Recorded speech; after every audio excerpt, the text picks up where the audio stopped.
Assalamualaikum. Nakib punya power 300 Kenapa tak mau pakai cermin mata? Kurang selesa time hujan kan. Dulu-dulu kan saya pun pakai spek. Saya punya power lebih kurang nakib juga 300. Dan Alhamdulillah saya dah buat laser 17 tahun. Lama dah. Alhamdulillah.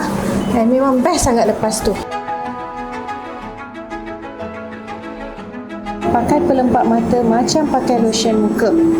Hari-hari pakai. Tak kisah mata nakib rasa kering ke tidak, dipakai je. Because kita sekarang senang kena mata kering. Dan tak buat surgery pun saya suruh pakai. Boleh nampak tak tulisan dekat sana? Ya, Alhamdulillah. So, nakib kena anggap this point, it is not just about mata fizikal. Tapi balik saya nak nakib fikir, okay, aku dah ada mata baru.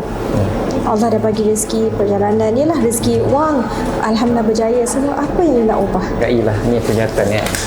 Ya, hargai penglihatan, apa yang kita nak buat.